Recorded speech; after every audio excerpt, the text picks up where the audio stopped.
warahmatullahi wabarakatuh. Kami dari kelompok 3 akan mempresentasikan tentang absorpsi dan koagulasi. Izinkan kami memperkenalkan diri satu persatu. Perkenalkan, nama saya Uya Mesya Putri, absen 6. Perkenalkan, nama saya Dira Fania Nazla Nurhaura, nomor absen 9. Saya Yuliani Sugiartadi, nomor absen 34. Perkenalkan, nama saya Muhammad Zidan, absen 21. Perkenalkan, nama saya Rizka Febriardianti, absen 28. Perkenalkan, nama saya Muhammad Fajar Rizky Amrullah, absen 20. Pengertian dari adsorpsi. Adsorpsi adalah proses penyerapan suatu zat di atas permukaan zat lain.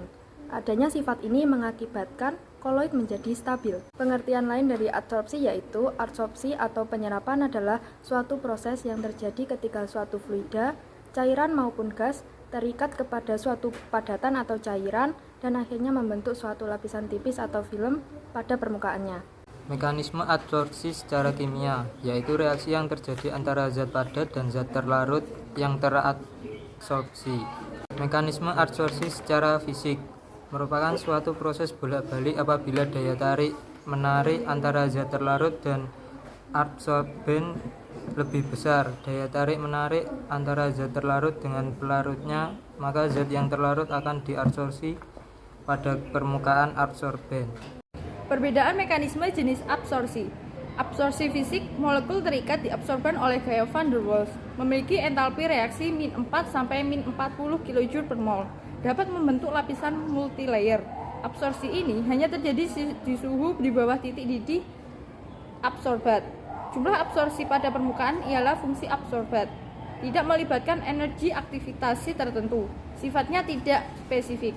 Sedangkan absorpsi kimia, molekul ini terikat pada absorbat oleh ikatan kimia, memiliki entalpi reaksi min 40 sampai 800 kJ per mol, membentuk lapisan monolayer. Absorpsi ini bisa atau dapat terjadi di suhu tinggi.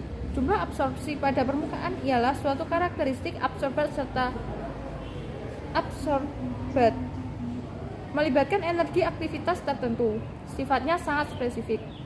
Faktor-faktor yang mempengaruhi adsorpsi, yang pertama adalah agitasi, yang kedua karakteristik adsorbat, yang ketiga ukuran molekul adsorbat, yang keempat pH larutan, yang kelima temperatur, dan yang terakhir adalah waktu kontak.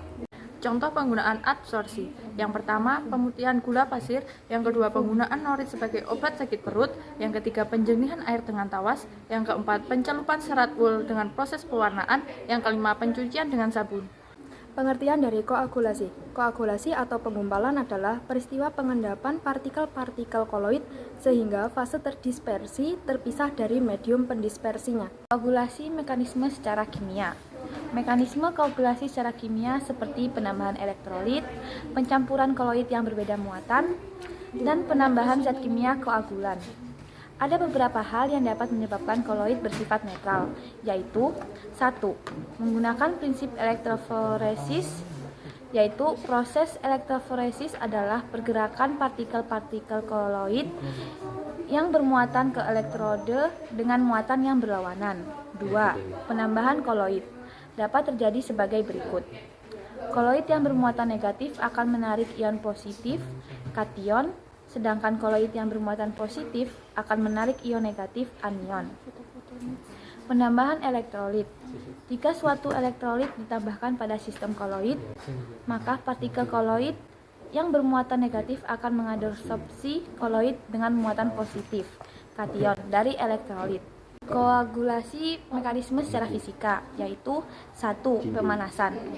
Contohnya darah. 2. Pengadukan. Contohnya tepung kanji.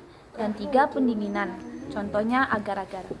Faktor-faktor yang mempengaruhi koagulasi, yang pertama adalah karakteristik partikel, yang kedua adalah kekeruhan, yang ketiga adalah warna, yang keempat adalah pH, yang kelima adalah temperatur, yang keenam waktu detensi, yang ketujuh komposisi zat kimia dalam air, yang kedelapan jenis koagulan dan flokulan, yang kesembilan dan terakhir yaitu zeta potensial. Contoh penggunaan koagulasi.